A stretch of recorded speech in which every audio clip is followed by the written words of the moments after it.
Buongiorno, benvenuti alla TG Sicilia. Le principali notizie.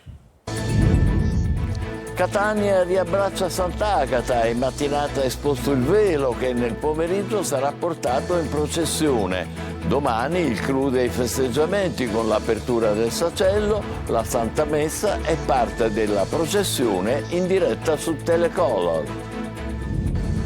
Migliaia di devoti, malgrado il caldo, hanno affollato le strade di Messina ieri sera per la processione della Vara, la tradizionale festa di Ferragosto in riva allo Stretto.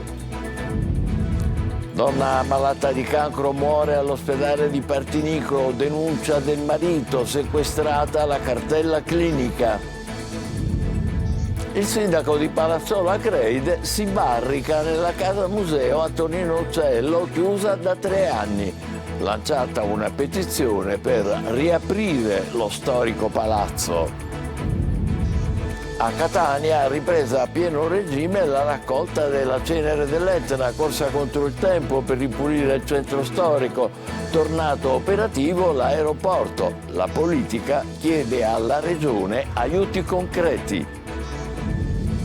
Pasta alla norma, arancini, cannoli, i piatti preferiti dai turisti, ma gli abbinamenti non sempre sono quelli giusti. Gli inglesi prendono il cappuccino con le cipolline. Calcio, esordio il campionato per il Palermo, rosanero a Brescia per la prima della Serie B. La squadra di Dionisi, tra le favorite del torneo, cerca una partenza lanciata.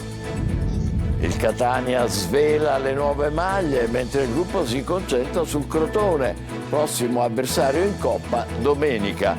Pronte novità di mercato.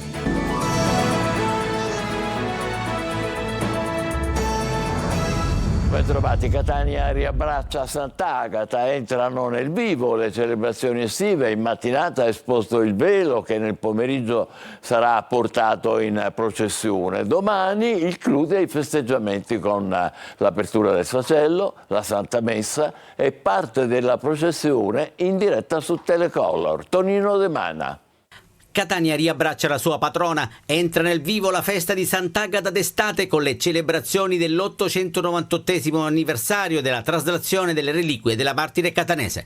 Già in mattinata, a partire dalle 7:30, è esposto il velo di Sant'Agata, a cui sono attribuiti tanti miracoli, uno di questi l'aver fermato la lava durante una delle eruzioni dell'Etna. In tanti i devoti che sin dal mattino si sono recati in cattedrale per l'esposizione del velo che nel pomeriggio sarà portato in processione. Ma l'evento clou è in programma domani, giorno in cui ricorre l'anniversario del ritorno in patria delle reliquie di Agata da Costantinopoli. Alle 8 il busto reliquiario sarà esposto in cattedrale. A partire dalle 7:50 Telecolor trasmetterà in diretta l'apertura del Sacello e l'esposizione del busto. Durante il giorno i fedeli potranno assistere alle diverse celebrazioni eucaristiche, confessarsi e baciare le reliquie. Alle 19 è prevista la messa solenne che sarà trasmessa su Telecolor, diretta a partire dalle 18:50. A presiederla, al posto dell'arcivescovo Renna, convalescente al centro cuore Morgagni di Pedara, sarà il vicario generale dell'arcidiocesi padre Vincenzo Branchina.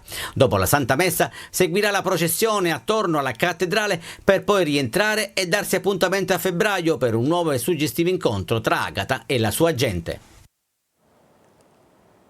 A Messina, nonostante il caldo, migliaia di devoti hanno affollato le strade della città ieri sera per la processione della Vara, la tradizionale festa di Ferragosto in riva allo Stretto. Francesco Triolo. Una festa di popolo, il senso di appartenenza di una città che si inginocchia al passaggio dell'Assunta sul suo carro, quella Vara, che rappresenta il momento più alto della devozione dei messinesi verso la Madonna.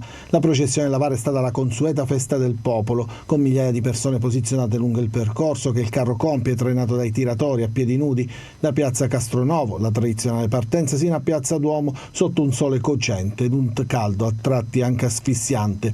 La festa che ha unito messinesi e turisti, c'era chi arrivava dal nord Italia, chi dall'estero, devoti per rinnovare una tradizione che si tramanda di generazione in generazione. Il momento più spettacolare, ma anche più delicato, quello della girata in via 1° settembre, prima dell'arrivo davanti alla cattedrale, dove poi è stata celebrata la messa. E il giorno dopo a Piazza Duomo sono tanti i turisti ma anche i messinesi che si fermano ad ammirare la macchina votiva, la VAR, qui posizionata proprio di fronte alla cattedrale. Una foto, un selfie, il naso all'insù per ammirarla. Meravigliosa come sempre, molto caratteristica, è il simbolo di Messina. Lei tra l'altro messinese doc, quindi può dire ancora qualcosa in più. Per me è la prima volta comunque che la vedo dal vivo e l'emozione è davvero forte. Vederla così da vicino forse neanche il 15 agosto. Sì, perché poi c'è troppa confusione, c'è troppa calca, quindi invece così con più calma, con meno gente attorno si può sicuramente vedere meglio.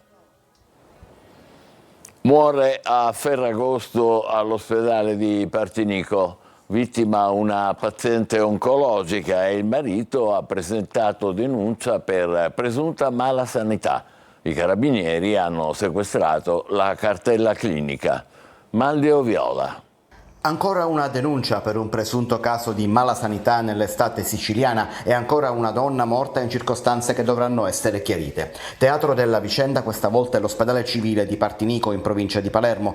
Un uomo di 69 anni ha presentato denuncia per la morte della moglie di 66. La donna era una malata oncologica, ma secondo la denuncia presentata dal marito il decesso sarebbe avvenuto per un errore commesso dai medici. Una denuncia che ipotizza dunque un evento specifico e circostanziato, e per questo il magistrato ha deciso di vederci chiaro e disposto il trasferimento della salma al Policlinico di Palermo per l'esecuzione di una autopsia che dissipi i dubbi e individui le cause della morte. Il fatto che si trattasse di un malato oncologico è certamente un elemento rilevante nell'accertamento della verità.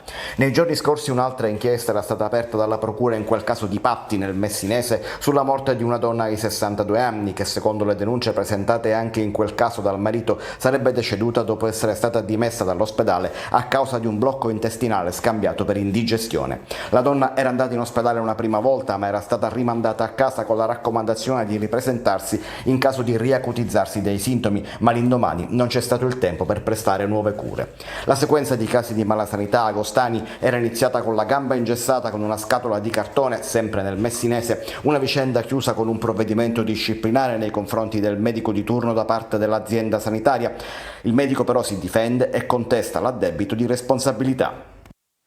Un bimbo di 10 mesi è stato ricoverato in ospedale a Palermo, forse per aver ingerito hashish. Il bambino, rimasto intossicato, aveva trascorso la nottata di Ferragosto insieme con i genitori poco più che ventenni. Il sospetto è che il piccolo abbia ingoiato, senza rendersi conto, un pezzo di hashish o della marijuana trovata in casa. A Balestrate, vicino a Palermo, una turista francese di 19 anni ha presentato denuncia per tentata violenza sessuale in spiaggia. La notte di Ferragosto un giovane l'avrebbe palpeggiata pesantemente tentando di abusare di lei. La vittima è riuscita a fuggire.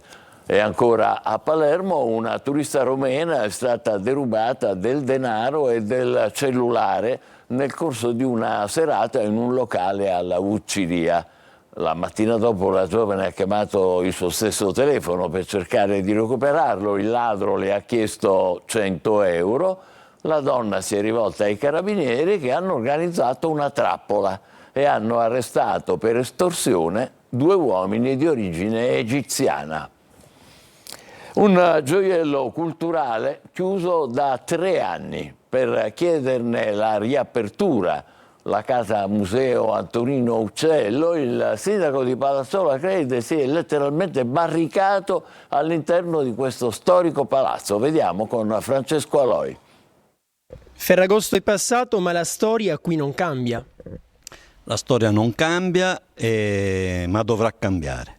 C'era una volta la casa museo Antonino Uccello, un luogo di forte identità per Palazzolo Acreide, chiuso da 3 anni. Terminati i lavori di ristrutturazione, il portone non ha mai riaperto. I turisti che sono venuti anche oggi passano da qua come se fosse un sarcofago chiuso da visitare e che non si apre. A marzo un fulmine ha danneggiato le schede dell'impianto antincendio, mai riparate. Tante le sollecitazioni del primo cittadino alla direzione della Galleria Bellomo di Siracusa, da cui dipende la casa museo, ma nulla. Così, i primi di agosto, si è barricato qui.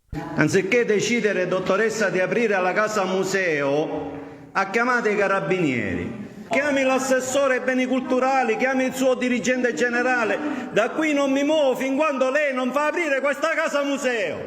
E si deve vergognare di quello che ha fatto. Una battaglia tra palazzi che ha un solo fine: riaprire la casa, molto amata dai palazzolesi e apprezzata dai turisti che non possono entrare. I dipendenti invece sì. Tenendoli chiusi a chiave lì dentro.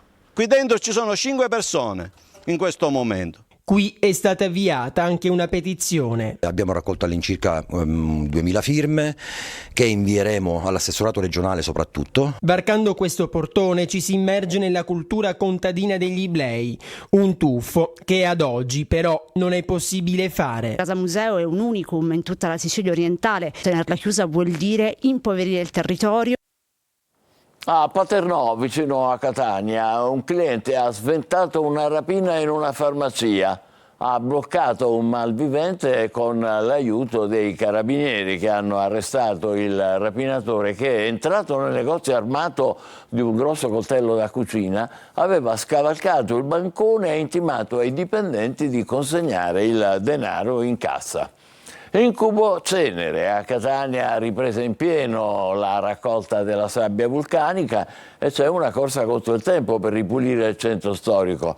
Torna operativo l'aeroporto, ma sulla gestione dello scalo interviene Manlio Messina che annuncia un'interrogazione parlamentare. Tonino De Mana.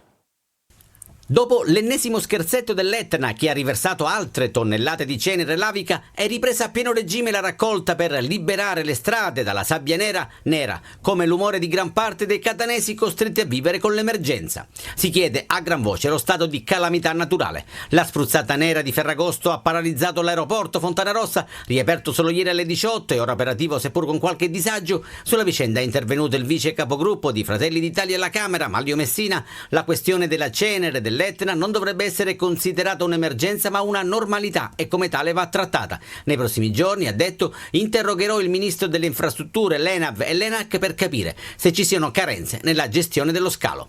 Parvenza di normalità invece nel centro storico, già ripulito ieri, specie in piazza Duomo in via Etnea, e spazzatrici in azione dalle 4 alle 10 del mattino. Il video che vedete documenta le operazioni di pulizia in piazza Santa Maria di Gesù. Operativi centri di raccolta allestiti a Picanello, aperto da lunedì a sabato dalle 9 alle 13 e davanti all'istituto Carlo Gemellaro di Corso Indipendenza dalle 10 alle 17 tutti i giorni, esclusa la domenica. Gema, come deciso in sinergia con il sindaco Tarantino e la direzione ecologia del comune, avvierà anche la raccolta porta a porta dei sacchetti di cenere nelle giornate di mercoledì 21 e 28 agosto, 4 e 11 settembre. Dal 18 al 24 agosto invece è stato predisposto un piano straordinario di spazzamento in centro. La raccomandazione è di rispettare i divieti di sosta per consentire la corretta e completa pulizia delle strade. Visto anche l'ora, parliamo dei nostri piatti tipici: pasta alla norma, arancini, cannoli, e sono le pietanze preferite anche dai turisti, ma gli abbinamenti non sempre sono quelli giusti. Gli inglesi, ad esempio, prendono cipolline e cappuccino. Simona Mazzone. Caponata, arancini, cannoli siciliani e la granita con brioche rigorosamente col tuppo.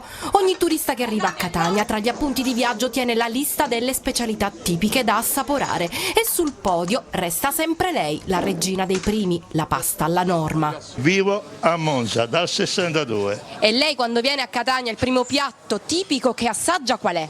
Pasta alla norma. A Catania resiste la tavola calda, unica nel suo genere, anche se si prova ormai ad esportarla un po' ovunque, ma senza lo stesso risultato. Ieri abbiamo mangiato l'arancino, era buonissimo, l'ho assaggiato sempre l'arancino a Roma, era molto diverso di gusto. Immancabile l'assaggio dai paesi etnei in giù di una calda pizza siciliana rigorosamente fritta. Sono della provincia di Reggio Emilia. Meglio il cappelletto o la siciliana? Ma è una gara dura da dire. Comunque la siciliana è buonissima. Tra i souvenir ogni turista che si rispetti porta a casa quel paio di chili in più accumulati tra una colazione e un piatto tipico dispensatore di calorie. I gusti sono gusti, si sa, alcuni del tutto personali e piuttosto bizzarri. Ai tedeschi piace molto la sarda beccafico. Gli americani? Gli americani sono più per la tavola calda, l'arancino. E gli inglesi? gli inglesi il loro forte è cipollina e cappuccino. E dopo un pranzo succulento che non ci spaventa nemmeno con i 40 gradi di agosto, mai rinunciare ad un cannolo digestivo, tanto per completare il pasto. It's good? It's very good, thank you. Buon appetito, soprattutto adesso che è in vista lo stop al grande caldo. In tutta Italia dal weekend sono in arrivo infatti temporali e un calo termico di 6-8 gradi. Fino a sabato però ancora caldo intenso e afa con picchi fino a 40 gradi. Poi a partire da domenica l'estate subirà il primo vero break con l'arrivo di temporali anche violenti che porteranno un generale ricambio d'aria. A seguire, dicono gli esperti, dovrebbe tornare una generale stabilità atmosferica con un caldo decisamente più accettabile. In un racconto che unisce meraviglia a rigore scientifico, l'egittologo Christian Greco descrive la scoperta archeologica più emozionante che il mondo abbia mai conosciuto, la tomba di Tutankhamon. A Ragusa, città natale dei nonni, il direttore del Museo Egizio di Torino presenta il suo libro. Veronica Barbarino. Luxor, Valle dei Re, novembre 1922. Howard Carter, partito da Londra a soli 17 anni per l'Egitto, è alla ricerca dell'unica tomba reale che ancora manca all'appello, quella di Tutankhamon. Nonostante i suoi sforzi, la tomba non si trova. Il tempo della spedizione è quasi finito, così come i soldi per pagarla. Sembra che il sogno sia ormai infranto, ma proprio allora gli operai si imbattono in un gradino tagliato nella roccia. Poi ne trovano un altro e un altro ancora. Conducono a una porta murata nascosta in profondità nel terreno su cui si riconosce il sigillo reale e il nome del faraone bambino. Non è l'inizio di un film di Indiana Jones, ma la scoperta più sensazionale del XX secolo, raccontata 100 anni dopo dall'egittologo Christian Greco. La scoperta che cambierà la storia, che cambia l'egittologia, che per la prima volta ci permette di vedere vis-à-vis un faraone. E nel libro però entro anche nel merito di come l'archeologia oggi si è cambiata, di come le metodologie tecniche di scavo si siano evolute, di come problemi etici oggi ci impongono di essere cauti nel trattamento dei resti umani. Alla ricerca di Tutankhamon è un racconto che unisce meraviglia e passione a rigore scientifico e che tra tesori trafugati, visite notturne, sarcofagi sigillati dal tempo e fake news come la celebre maledizione del faraone svelano qualcosa in più del passato, contribuendo a dare più significato al presente. Facciamo una breve pausa, tra poco il calcio con l'esordio del Palermo nel campionato di Serie B. State con noi, vi aspettiamo.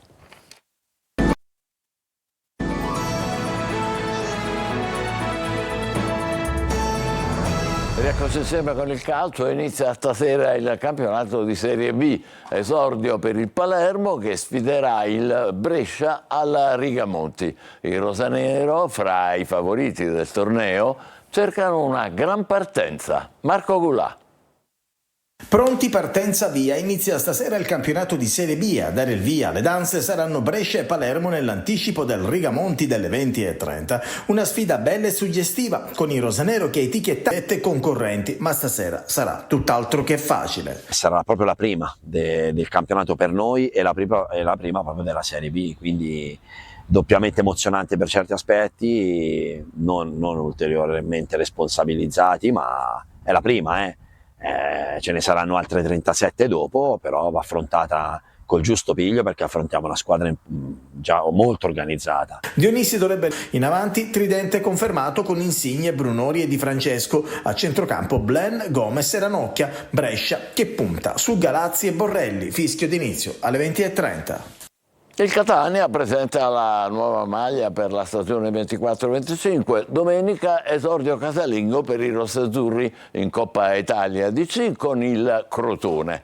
Tanto attesa anche per il Trapani che gioca domani con il Monopoli. Marco Carli. Le nuove maglie del Catania, nuovo kit, stessa passione e poi l'altro slogan, i dettagli fanno la differenza, così si legge sui social del club. Dettagli che serviranno, anzi saranno decisivi per la fase determinante del mercato e già a partire da domenica con il Crotone per la prima di Coppa Italia DC. La coppa detenuta dai rossazzurri, il cui simbolo tricolore campeggia sulle divise indossate da ragazze della femminile e ragazzi dell'Under 19. Nella prima maglia tra le strisce rosse e azzurre, righe nere richiamano l'essenza lavica che torna prepotente nella terza, rigorosamente total black.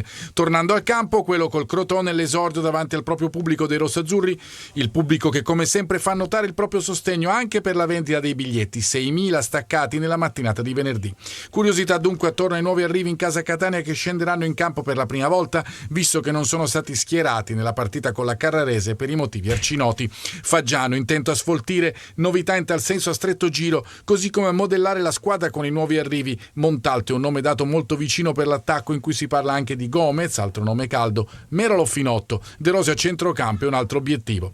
L'attesa è tanta anche a Trapani, una ventina di acquisti per una società che non nasconde le proprie ambizioni. Giocatori come Lescano, Canutè e Seculin scaldano la piazza e c'è tanta voglia di vederli all'opera. Sabato contro il Monopoli al Provinciale la prima opportunità per la squadra di Torrisi per esibirsi davanti al proprio pubblico. Coppa Italia anche per i Granata, che hanno giocato pure il primo turno in cui hanno eliminato la Cavese. Dal mercato arriveranno altri 3 colpi, 2 in difesa, un esterno e un centrale e un'ala offensiva.